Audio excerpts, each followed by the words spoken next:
तरफा मार करती है। एक तो वो जीएसटी और टैक्स लेती है, दूसरा वो पूंजीपतियों और उद्योगपतियों का बढ़ावा देती है। बढ़ावा कैसे देती है?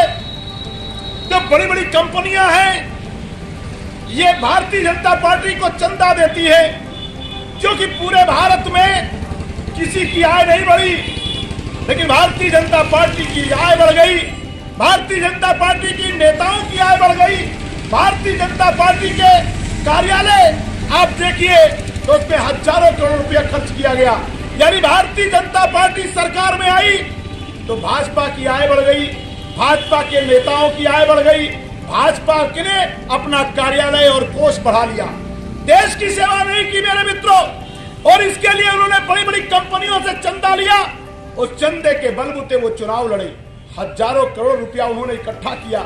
और मेरे मित्रों, जब चुनाव हुआ तो आप इसी मीडिया पर आपने उनका प्रचार देखा होगा।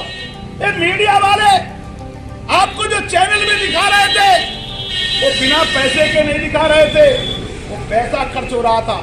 उसको बड़े बड़े कंपनी के मालिकों ने पैसा दिया, अंबानी बंधुओं ने दिया, तमाम बड़े बड़े नेताओं ने, मतलब इन्होंने चंदा लिया और चंदा लेने के बाद चुनाव में खर्च किया।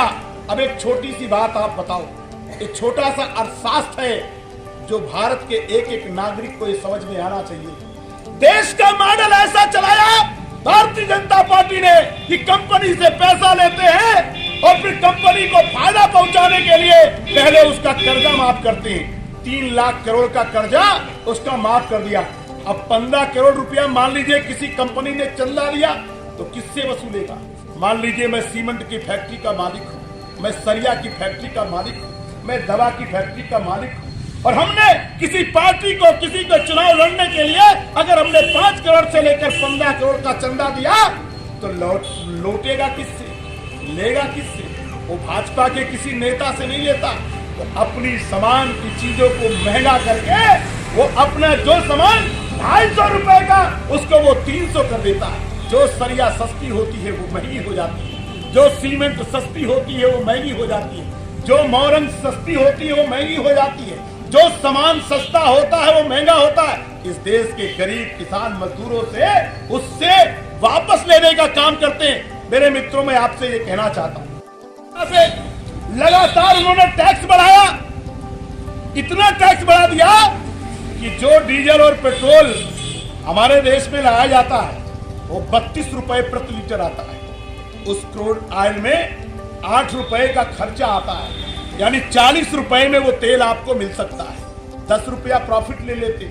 आप कोई चीज धान और गेहूं पैदा करते, आपको कितना प्रॉफिट मिलता है? उनको अगर प्रॉफिट लेना था तो वो 40 का 50 ले लेते।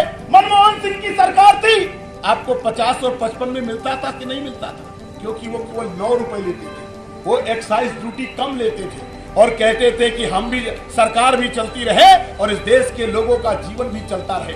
लेकिन ये सरकार आती है तो 40 रुपए का 50 रुपया नहीं करती, 70 करती है, 80 करती है, 90 करती है, बढ़ती चली जाती है। ये तो धन्यवाद है हिमाचल प्रदेश वालों का कि जब भारतीय जनता पार्टी के प्रत्याशियों को बुरी तरह हराया तो नींद से जगे और उन्हें लगा कि जनता जागती है ज्यादा दिनों तक, तो हमको वोट का मुंह का जीरा, चुनाव नजदीक है, इसलिए सोचा 5 रुपए 6 रुपए दे करके हम इनको। मेरे मित्रों, मेरे कहने का मतलब है भारतीय जनता पार्टी छल करने वाली पार्टी है, ये झूठ बोलने वाली पार्टी है। इसने इस देश का खजाना खाली कर दिया।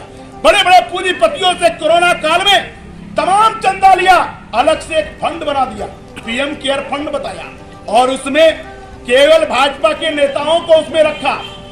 विपक्ष के किसी नेता का नाम नहीं है, किसी अधिकारी का नाम नहीं है, किसी न्यायपालिका के किसी आदमी का नाम नहीं है, और उस ट्रस्ट में तमाम पैसा लिया गया और इन्हीं कंपनी वालों ने दिया है।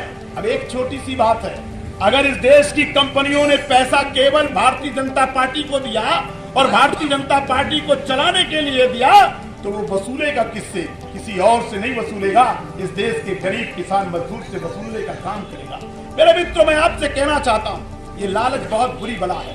ये लालच में जब भी कोई फंसा है उसका कभी आने वाली पीढ़ी का लाभ नहीं हो पाता है। मेरे मित्रों, ये हमको आपको गरीब समझ करके ये हम पर लालच फेंकते हैं, हिंदुस्तान में इन्होंने कोई योजना नहीं चलाई और जितनी की जितनी योजना चलाई वो सब की सब फर्जी योजना थी। लोगों ने उसका प्रचार किया, लोगों ने विज्ञापन किया। मैं उदाहरण के तौर पर आपको समझाने की कोशिश करता हूं। ये महिलाएं बैठी हैं, उन्होंने क्या योजना बताई? उज्ज्वला गैस योजना। नाम कितना प्यारा दिया, उज्ज्वला गैस योजना। और गरीब लोगों से कहा कि तुम्हारे लिए अब फ्री योजना है। अब फ्री में दुनिया फंस जाती है तो राम भरोसे राम दिन गिरहू घसीटे चैतू मैगरू की औरतें पुरुषों के नाम से नहीं, महिलाओं के नाम से कनेक्शन देने का काम किया। और वो कनेक्शन सोचे हमको फ्री मिल रहा है, सोचे गैस सिलेंडर फ्री मिल रहा है, सोचे कनेक्शन फ्री मिल रहा है। अब ये गरीब महिलाओं को क्या पता था कि महाराष्ट्र और गुजरात में जो बचे हुए सिलेंडर थे, मेरे मित्रों, उन्हीं सिलेंडर को गरीब लोगों को देने का काम किया।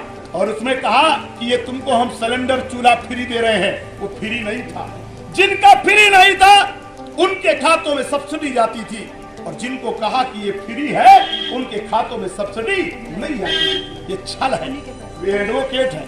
एक छल का मुकदमा चलता है, 415 एक धारा होती है हिंदुस्तान में है कि अगर कोई छल करे तो उसके ऊपर मुकदमा किया जाए। अगर हिंदुस्तान की जनता चाहे तो इस देश की भारत सरकार पर मुकदमा कर सकती है कि हमको पहले फ्री कहा और उस सिलेंडर की कीमत जो 400 रुपए हुआ करती थी, आज उस गैस की कीमत 1000 रुपए वसूलने की योजना थी। मेरे मित्रों, ये बहुत बड़ा छल किया गया था।